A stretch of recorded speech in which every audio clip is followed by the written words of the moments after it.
Conversando aqui com Marcelo Chamusca, técnico da equipe do Ceará. Marcelo, a gente viu um treino técnico, um treino tático. Você pediu para que a gente não filmasse, mas a gente teve como observar. Obviamente você não vai falar dos detalhes, mas o que você queria consertar ali de uma forma geral na equipe? Olha, a ideia central do trabalho de hoje é um trabalho de véspera de jogo, onde você não pode colocar uma intensidade muito grande, porque você precisa preservar os atletas para que eles cheguem amanhã numa melhor condição em relação à parte física. Então nós trabalhamos, na verdade, como estratégia de jogo. Eu sempre faço um plano de jogo a cada jogo que a gente faz. O plano de jogo ele é montado em cima da análise do adversário. Então ontem, após o treino, eu fiquei até quase 9 horas da noite no clube assistindo todos os detalhes e imagens do nosso adversário Oeste, para que eu pudesse ter uma ideia de posicionamento nos dois momentos, como é que eles estão atacando, como é que eles estão defendendo, e no treino de hoje eu poder, nesse pouco espaço que eu tenho, nesse pouco tempo que eu tenho, mostrar uma fotografia para eles. E qual seria a estratégia do adversário que a gente premedita, que esse é o trabalho do treinador. Dentro disso, a gente encaixou os jogadores, dentro de cada um, dentro do seu posicionamento, mostrando para eles onde é que a gente pode usufruir em relação ao posicionamento do adversário e o que é que a gente vai ter que ter cuidado. Então, no meu entendimento, é um jogo que a gente vai precisar atacar defendendo. O que seria atacar defendendo? É você se impor, jogar com a linha um pouco mais alta, marcar o adversário sob pressão, nas situações principalmente que a gente vai trabalhar de tiro de meta. A gente subir, a gente tem que fazer isso. E quando a gente baixar, a gente já tem um posicionamento também para poder jogar um pouquinho em contra-ataque quando a gente precisar. E ficar atento, porque eles têm um quarteto ofensivo de jogadores com características de velocidade. Então, mesmo quando a gente esteja atacando, é importante que a gente esteja respeitando essa situação de transição de contra-ataque rápido do adversário, para que a gente não seja pego de surpresa aqui quando a gente perder a bola no ataque. Mas é um jogo que a gente vai precisar empurrar um número maior de jogadores no campo do adversário, jogar com um pouco mais de profundidade, ter um time um pouco mais compacto, continuar valorizando a bola, que é uma característica da equipe e a gente não vai perder. Agora, a gente colocou 2 ou 3 pontos, foram esses que eu falei anteriormente, que eu acho que vão ser importantes para que a equipe possa manter o jogo consistente que fez em Goiânia, mas com uma criação maior de oportunidades e um aproveitamento e uma eficiência maior também. Então, essa foi a ideia do treino. Eu não mexi muito na estrutura tática, não passei dezenas de informações, isso não existe. Foram 2, 3 informações muito pontuais, mas eu acho que a gente amanhã já vai ter uma postura em alguns aspectos um pouco diferente, que vai fazer com que a gente consiga buscar os 3 pontos, que é fundamental para nós no jogo de amanhã, até pela tabela de classificação. O time jogou terça contra o Vila Nova em Goiânia e joga já amanhã, sábado. O tempo para trabalhar não foi muito, ainda teve a viagem nesse período, né? Você tirou como base aquele time para poder formar seu time para amanhã? Bom senso, critério, né? A gente tem que partir de algum ponto. Não adianta também eu com um dia de treino útil, na verdade 2 que eu treinei ontem e hoje, sendo que ontem ainda foi recuperação, que não deu 48 horas do jogo, fisiologicamente eles ainda estavam recuperando. Então foi um treino tático ontem, que a gente colocou uma interferência tática, mas ainda privilegiou a recuperação. Hoje sim eu pude treinar, só que já é véspera de jogo. Então não dá para inventar muito.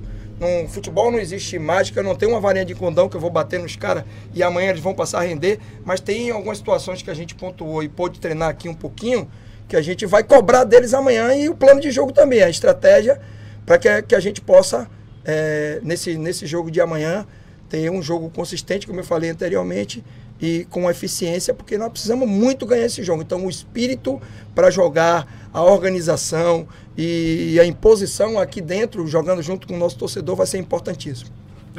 O Oeste é um time que ele não ganhou, mas ele também não perde, né? Ele empata muito, são 5 empates, salvo engano, em 9 rodadas. E a característica dos times comandados pelo Roberto, 6 empates, são características do time do Marcelo, do Roberto Cavalo. Do Cavalo. É a marcação muito forte. Você vai enfrentar isso amanhã, um time jogando atrás da linha da bola. E aí, Chamusca? Eles alternam, não marcam o tempo todo atrás, até porque eles têm um quarteto ofensivo ali de muita mobilidade, jogadores rápidos, o Eric, o Danielzinho, o Júlio César, o próprio Alessandro, que está jogando como 9, mas não é 9, é um jogador de lado. Então eles têm um quarteto móvel. E esse quarteto eles alternam, hein? Eles sobem às vezes para marcar, às vezes eles descem. Então é um time que agora eles gostam muito da transição, do contra-ataque. Então eu acho que o jogo vai estar muito desenhado para uma linha em alguns momentos um pouco mais baixa e apostando na velocidade desses 4 jogadores. É um jogo que a gente vai ter que atacar defendendo, que a gente vai ter que se impor, entrar no campo do adversário, mas ficar atento que se a gente errar muito, a gente vai dar muita condição de contra-ataque, que é o jogo, que é a característica do adversário perde. Você tem um meio de campo com uma qualidade técnica realmente invejável, né? Acho que o treinador queria, né? Richardson, Raul, Pedro Quem e o Ricardinho. Mas você não tem aquele volante casca dura, né? O volante. Como é que você vai suprir essa de não ter o volante?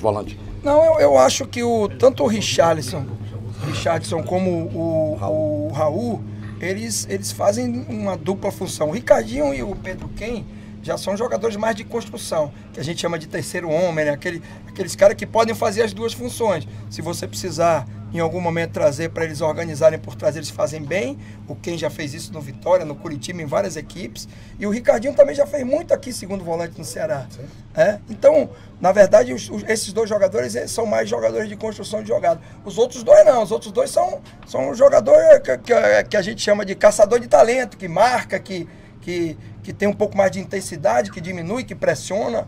E aí a gente tem também outras opções, a volta do João Marcos agora, que também tem essa característica. Tem um Calcaia que faz dupla função também. Então a gente tem um leque de opções interessantes aí nessa posição. Nós vamos iniciar, e até por uma questão de bom senso, com os 2, né, com o Raul e o Richardson, mas o entendimento nosso é de que não existe um setor que seja isolado. Meu entendimento de futebol é que existe um sistema defensivo que vai começar a partir do nosso atacante, que começa lá na frente marcando, e vai terminar na nossa última linha, no nosso goleiro. Então, para essa jogada chegar um pouco melhor no nosso último terço, é preciso que a gente tenha, desde o primeiro momento lá, quando a gente for marcar o adversário, intensidade de marcação. Então, cada um dentro do seu setor vai ter que realizar como a gente chama, o serviço sujo, porque o serviço limpo é jogar, né? O serviço sujo é trabalhar para ter a bola. Então, cada um dentro do seu setor, eu procuro, inclusive, estabelecer metas de, tipo assim, vou dar um exemplo, determinado jogador tem que roubar 2, 3 bolas por jogo dentro do seu setor, e aí eu vou cobrando a cada jogo, ó, você roubou 2, pode roubar mais um aí, fazer 3 por jogo. Então, se cada um fizer um pouquinho, né, nesse sentido, a gente vai ganhar muito no aspecto defensivo, e a gente precisa melhorar também no aspecto ofensivo, principalmente jogando em casa. A gente precisa se impor mais, precisa ter um preenchimento maior de área. Roberto, eu vou cobrar dele, cobrei dele hoje no treino, e ele tá muito aberto a voltar a ter esse comportamento que quando ele trabalhou comigo no Avaí, ele era um jogador de mais mobilidade, que não mantinha muito um lado de campo, e aproximava, jogava mais próximo do 9. Então eu quero que ele entre mais na área, que ele finalize mais, que ele seja mais eficaz nesse posicionamento. Então o próprio Quem vai ter uma liberdade de aproximação maior. A gente precisa municiar, a gente precisa ter ocupação de espaço no último terço do campo, porque isso vai fazer com que a gente traga dificuldade para o adversário marcar e possa criar um número maior de situações de oportunidades, e aí a gente vai ter uma condição melhor e maior de ganhar o jogo.